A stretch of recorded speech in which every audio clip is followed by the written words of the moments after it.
ada hidup ini pasti ujian, cobaan itu akan selalu datang gitu, sampai kita mungkin menutup mata gitu. Makanya gue juga kan selalu ngajak lah ke teman-teman, kita nih, lu, gue, kalian pasti akan mati.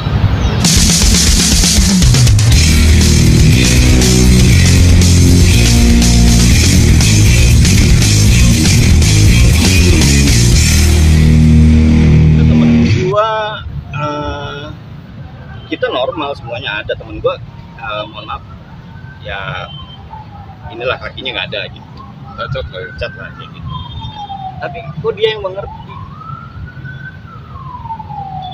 Bukan jarang nongkrong gue sama gue pulang ke lingkungan maghrib, orang-orang pulang ke rumahnya masing-masing, gue bingung mau pulang kemana, gak punya rumah. Jadi gue tidur mana, terminal mana, segala macam, masjid. Dan gue juga ya beberapa kali mungkin melakukan hal yang nggak seharusnya wajar kayak gitu untuk bertahan hidup. Ya Allah menutupi aib itu, mudah-mudahan sih kita bisa kuat aja, jangan melakukan hal yang terus menerus. Iya, nggak baik kayak gitu ya. Baju STM yang masih dipakai, akhirnya nge-racing di jalan kayak gimana caranya gitu. Racing di jalan bahasanya itu bahasa lokal, maaf. Iya, karena kita nggak ada tempat tinggal dan harus tidur di terminal, di mana yang posisi kalau kita punya dompet naruhnya di belakang, naruh di depan, terus tidurnya gitu tuh biar nggak disilet dompetnya. Itu di terminal Iya, sepeda. iya, gue tidur di Borobudur, di GM. Orang pagi lewat ya, gue ajak ngobrol, kayak gitulah. Akhirnya ngajak ngobrolnya gue ya kurang baik lah. Jangan di Ngomong silet dulu di Bekasi, terkenal banget kalau lewat terminal pasti tasnya disilet. Ada orang yang muter-muter gitu. gitu. Kembali ke temen gue yang gue ceritakan tadi, dia tuh nanya, lu udah makan? Itu apa namanya, kata-kata yang terindah dengernya, paling indah yang gue rasakan kata-kata itu. Perhatiin dulu, gue hadirin ya, goceng. Nggak ketemu seporsi tuh ya, warteg nggak ketemu seporsi. Ya bisa lah kita akalin pakai kuah rendang. Sangat tawar. Gue bilang, gue saat itu mau gimana? Mau peluk tapi nggak gue peluk. Tapi dalam hati gue, ya Allah, ada yang gitu. Udah. Akhirnya sampai saat ini gue Enggak, titiknya sampai mana lu mengalami proses akhirnya berkumpul lagi sama keluarga lu bisa melewati masa itu? ya sebenarnya adik-adik gue semua juga fighter. Yang cewek juga ya? Semua adik gue semua fighter. Maksudnya dalam artian menghadapi hal itu mereka menjadi jiwa-jiwa yang kuat. Jadi kayak gue makan di mana, dalam hati gue sebut namanya satu-satu, makan dek. Gue di mana di depan. Kan gitu. Lu makan nyebutin nama adik dia? Iya. Makan.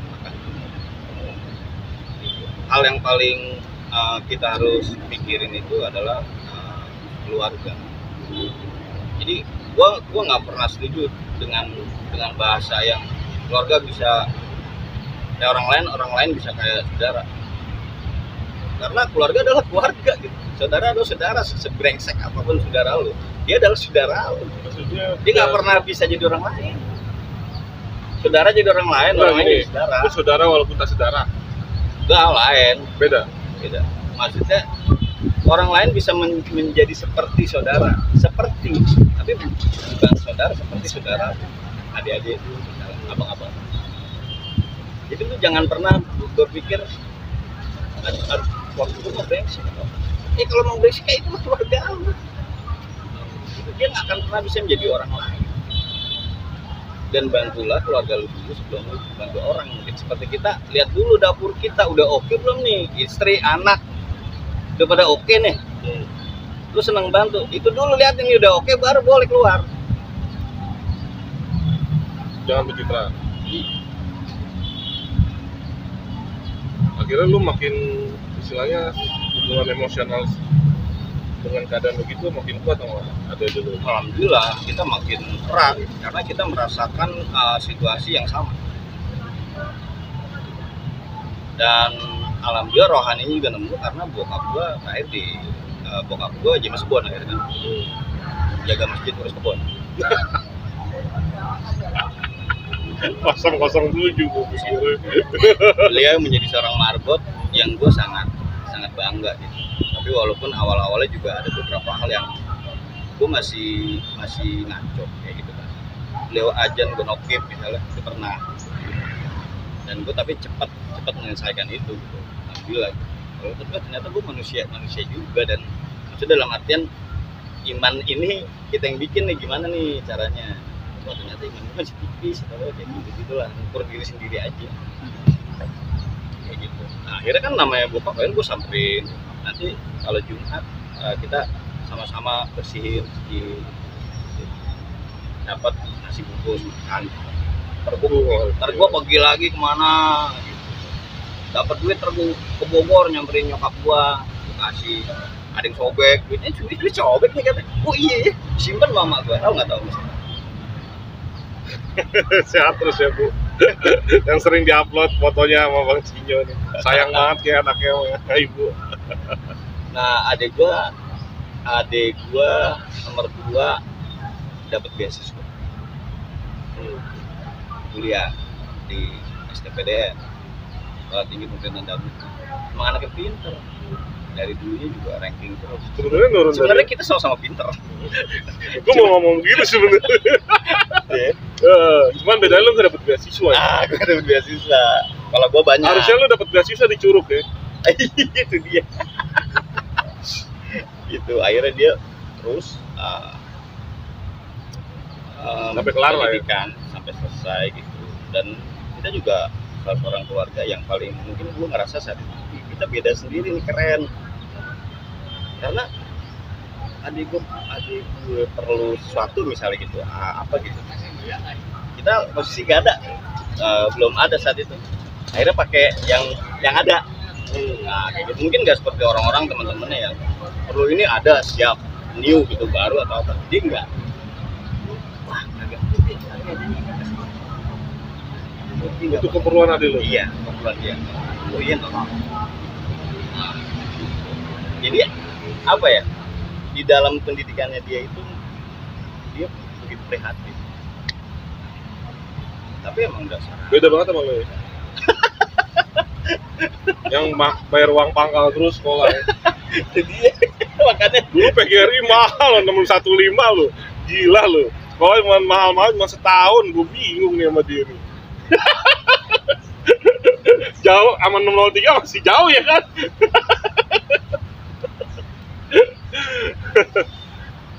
Tapi akhirnya luar biasa Bang Sinyo. Istilahnya bisa melewati proses-proses yang mungkin di umur kita ini emang harusnya sudah nothing tulus ya. Iya. Ya alhamdulillah akhirnya kalau untuk sekarang itu ada di pemerintahan, ada adik gue juga. Ada dulu akhirnya ikut di Jadi ya itu. Ya akhirnya anak-anak prihatin itu sekarang jadi camat kan. Ya alhamdulillah ada titik yang istilahnya suatu hari salah satu dari keluarga lo bisa mengangkat dan mengikuti keluarga lo yang lain ya Mas. Ya seperti itu. Dan dunia kerja ya seperti itu ya, kita hidup di dunia mah itu jalan aja. Maksudnya banyak orang kan gila ya, terlalu berharap banyak ke manusia lainnya juga kan. Jangan tergantung dengan manusia lain. Tergantung karena kan kita punya, kalau yang Islam ya kita punya Allah seperti itu. Jadi apapun yang terjadi sama kita udah atas kehendaknya, udah pasti. Kehendaknya Allah ya seperti itu. Aduh, jadi sedih gue tuh. Jadi ceritanya sedih sih. Cerita seneng ada sih Nyok. Waktu lo kerja seneng ada gak sih? Seneng banyak. Allah begitu banyak memberikan kesenangan tuh. Gitu. Kalau kita selalu bersyukur, ketika orang menjadi orang yang selalu bersyukur, dia senang, kan gitu. Di saat sulit pun kalau kita bersyukur, emang kita nggak senang. Senang, gue bukan cerita sedih, sorry ya. Senang aja loh. Bukan cerita sedih, itu adalah cerita yang kita alami. Tapi ketika kita bersyukur atas apa yang sudah dikasih ke kita, seperti apapun itu, gue rasa fine-fine aja. Kita berapa banyak sih perlu buat makan isinya satu mangkok atau satu piring itu udah kenyang. Gitu. Yang asik kan kalau kita udah punya lebih piringnya itu bisa kita bagi banyak aja. Tuh. Ya seperti yang tadi diobrolin sama temen ente ya kan. Saatnya di usia kita itu emang saling terus, walaupun cuma berbagi cerita ya nyoy. Iya, dan gue nggak masalah gitu, maksudnya akhirnya kan seperti itulah keluarga gue dulu kan. Jadi pembelajarannya maksudnya, gue awalnya kan cerita senang, gue merasakan senang, terus dikasih kesulitan sedikit, dan ternyata gue juga hal yang qadarullah, ketemu orangnya, kamu tahu alam nasr? Agak nggak tahu, padahal orang Islam. Cari surat alam nasr dan amal. Orangnya udah meninggal sekarang, tapi gue mengingat selalu hal itu. Dan dia bicara itu ke gue adalah emang karena qadarullah, Allah nyuruh dia untuk bicara itu ke gue dengan posisi gue sakit. Karena apa isinya? Pak Inna ma'al yusron, Inna ma'al yusron. Di dalam kesulitan terdapat kemudahan.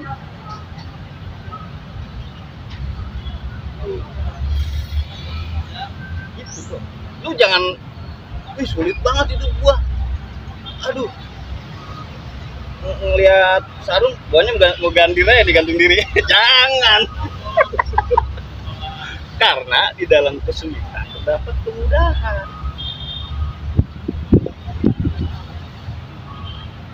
Orang itu tahu nyuruh gue begitu, dan dia juga kan nggak setuju-ujuk itu. Mungkin dalam hatinya ketika ketemu gue juga nggak curhat apa-apa, cuma dia tahu keadaan gue. Mungkin dia, amalan dia itu yang memberikan amalan itu ke gue, menjadi amalan dia di yang akhir, insya Allah. Syafaatnya panjang. Iya. Karena akhirnya gue cari dan gue lihat, wah, iya nih. Ya mungkin yang awalnya kita tadinya senang, terus tahu sulitnya banget. Terus dikasih itu, kita baca, wah, ternyata ada kemudahan kok di dalam kesulitan. Dan kita harus percaya itu gitu. Sebagai seorang yang mempunyai Tuhan, punya Allah, harus percaya. Dan memang terjadi kok. Apakah lu ngerasa tiap hari lu susah harus nggak ada mudahnya? Kemana rasa bersyukur lu? Nggak mungkin. Hari ini katakan lu nggak dapat narsum, kan besok kali aja bisa dapat narsum yang akhirnya menghasilkan adsense. Malah bingung ngatur ya. Itu nggak bisa. Amin. Dari mana itu? Proses silaturahmi yang lu jalankan. Lu mau nelpon gua, undang gua untuk ngobrol, akhirnya kita bersilaturahmi. Mencoba membuat seperti ini dengan harapan mungkin cerita ini akan menjadi acuan, inspirasi buat orang-orang tuh, lu jangan cengeng gitu. Gua nggak merasa gagah juga, gua nggak merasa gagah. Cuma saat itu gua harus melawan itu, harus survive. Gimana caranya survive? Aku juga yang seperti gua tadi ceritakan, gua pernah jadi kuli, ngadu sama men, ngojek gua ngamen, bahkan sampai gua jadi manajer. Gua juga kan udah rasakan. Terus gua kadang sampai berpikir gua mau apa lagi sih? Gitu loh. Ternyata akhirnya gua kalau untuk saat ini majelis ilmu lah yang menjadi sandaran gua, karena itu kanvas rem gua di situ. Malam Senin, malam Jumat, kapal Bekasi mengaji, gue harus mengaji. Jadi ketika ada satu cobaan yang datang, yang insya Allah gue harapannya bisa melewati itu. Gue ngaji malam ini, malam Jumat gue ngaji. pengen melakukan hal yang mungkin dilarang gitu kan, kita kan disuruh jauhi larangannya kan, gue bisa lewatin, pulang akhirnya alhamdulillah. Agak ringanan, agak Iya. ada pemandangannya agak beda. Iya, karena lu jangan pernah berpikir lu akan berhenti dicoba hidup lu. Hidup lu tuh akan dites terus. Jangan orang nggak punya yang nggak ada, semua sama. Karena Allah Maha Adil. Orang yang kaya punya duit juga dites enak aja. Makin berat ya. Iya, ketika lu udah punya atau apa, lu ngapain? Karena kan terpulang ditanya, harta lu buat apa? Dapat dari mana? Enak aja, lu begitu aja. Ada bertanggung jawab. Hidup cuma sekali, enak aja. Lu dibangun lagi tak? Tinggal apa roh lu mati? Roh kita nggak mati. Lu gua tanya, sampai dengan saat ini dengan usia segini, lu merasa jiwa lu kayak apa sih? Enggak, dulu aja kan. Lu seorang dakwah ini, gini-gini aja. Kan nggak ada yang tua di sana. Gue lupa, gue buka juga nih kopi gue nih. Nggak ada. Kita yang kalah di mana? Akhirnya di fisik kan, mulai Di fisik. melemah, mungkin kayak gitu. Dikurang-kurangin, yang tadinya bisa lari kenceng, sekarang larinya udah agak pelan-pelan. Jalan jauh dikit aja Iya. berasa. Akhirnya apa? Karena manusia punya nafsu, kayak nafsunya ini yang harus kita bisa kendaliin. Karena orang tuh tetap nafsunya, Tinggi gitu. oh, aku poskan dia sih. Banyak hal kayak gitu. Kalau lu sanggup pun, kalau menurut syariah agamanya itu nggak masalah, nggak ada larangan. Yang penting ya itu kan. Ini Ustadz Dangwen, Ustadz Wasis ya. Muridnya nih luar biasa nih. Jarang ngaji sekarang sama adik di kelas gue. Ternyata umur itu bukan menjadi acuan atau patokan. Ketika ada orang yang umurnya lebih muda dari lu tapi dia punya ilmu yang lebih tinggi, itu keren. Kita kira berpikir yang usia begini dulu mana aja. Tapi jangan pernah berpikir terlambat. Jangan, teman-teman harus selalu berpikir nggak telat untuk gua untuk memperbaiki diri. Karena ntar kita pulang nggak ditanya, Ndawa emang dia dulu begini, kagak, kita udah baca catatan masing-masing. Kita bertanggung jawab atas diri masing-masing. Makanya bikin cerita yang keren buat diri lu sendiri dan juga orang-orang yang lu akan tinggalkan nanti, karena kita semua akan mati.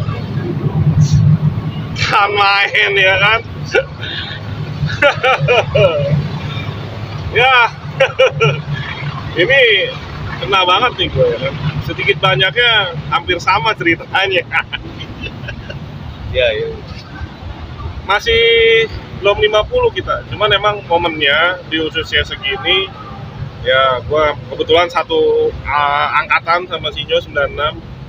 Emang kita waktunya untuk silaturahmi dan berbagi, dan hal-hal yang seperti ini yang kita patut ceritakan lah ya. Dan kayaknya kalau kita ngobrol 3 hari 3 malam nggak kelar nih. Nggak kelar, karena masih ya kalau gue mulai lagi ini mulut cerita. Kelar nih. Oh. Nah, Kalau mau main dah ke rumah. Ada masih kopi liong no. Bang Sinyo abis ini juga sesuai dengan Jadwal. hobi dia, jadwal atlet sepak bola ya kan, sepak bola cuma 5 menit. sepak bola 5 menit. Lah 2 babak kemarin dia, gila loh. Pengen sparring dia kan, ada acara istilahnya persahabatan ya. Iya. Persahabatan ya. Nyo, ini buat generasi nih, khususnya alumni yang seumur kita, ataupun lu mau kasih pandangan ke anak-anak kita ya kan yang masih sekolah, apa yang mau lu sampaikan? Jangan pernah takut sama sesama, sama orang. Kalau lu benar, lu harus beranikan diri.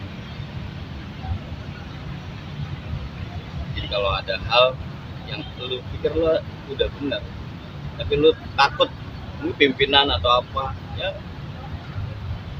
benar, katakanlah benar. salah, katakanlah salah, belajar aja, mudah-mudahan sanggup. Luar biasa. karena sulit itu, banyak hal-hal yang lu akhirnya pikirin, enak gak sih ngomongnya, enggak, takut Jadi otak kanan makanya nggak pakai otak kiri, kayak gitu kan. Makanya larinya ke rezeki. Jadi ketika lu speak up akan hal itu, gua bener, gua nggak salah, kenapa gua gini-gini, ya speak up gitu loh, kasih tahu sama mereka gitu, kayak gitu. Ketika konsekuensinya lu akan berhenti atau apa karena bagaimana, ya lu jangan pernah takut sama orang, karena Allah yang ngasih lu rezeki gitu. Ya, oke. Mas Sinyo nih, makasih nih. Yap. Setelah berbagi kisah nih, akhirnya sampai juga ke Bonser Channel, perjalanan Bonser Channel akhirnya menuju Bang Sinyo kapal ya kan, Arsis. Dan kebetulan kita Bang Sinyo nih ngeluarin desain buat kaos pemersatu ya kan? Iya. Sebenarnya kaos pemersatu ya. Betul. Biar ada kegiatan aja nih ya kan. Kompor nuduh, Bang Soai. Jadi IKAP mengeluarkan kaos desainnya Bang Sinyo, produksi Bang Sinyo dan tim IKAP, yang di situ desainnya itu dari berbagai macam anggota IKAP dijadikan satu di situ. Disematkan di dalam kaosnya. Disematkan di dalam. Filosofinya pokoknya seperti itulah. Ya bagi yang pengen memesan kaos tersebut langsung aja ya kan. Mumpung orang yang lagi jalanin kaos, nanti kita istilahnya kita kasih link Instagram dan mungkin Facebooknya Bang Sinyo untuk bisa memesan langsung. Dan Jawara Channel juga keluarin kaos untuk acara Jawara Channel, biar kemana-mana ada salinan ya kan, ada kaos yang lain. Ya pokoknya apa yang diklaim Bang Sinyo ini luar biasa ya, karena gue juga sebenarnya butuh hal-hal yang orang-orang pernah alami dan jadi pelajaran buat gue, minimal buat gue diri pribadi ya, sebenarnya buat diri gue pribadi untuk menjadi lebih baik. Dan untuk penonton Bonser Channel, penonton setia Bonser Channel, apa yang diceritakan tolong diambil bagusnya, dibuang negatifnya, dan ada hikmahnya apa yang diceritakan Bang Sinyo. Mungkin pernah mengalami hal yang sama seperti dia, dan gua sedikit banyak hampir sama yang dari Bang Sinyo. Dan tolong lebih bijaksanakan lagi dalam menontonnya dan meresponnya. Ya, sampai ketemu di cerita-cerita my life story-nya Bonser Channel. Siapapun yang penonton Bonser Channel ataupun siapapun bisa bercerita di sini dan layak patut diceritakan, bisa langsung DM admin Bonser Channel, Instagram Bonser Channel. Ya, sekian dari gua. Mohon pamit, Dawai Bonser dan Sinyo Kapal. Assalamualaikum warahmatullahi wabarakatuh. Story of my life.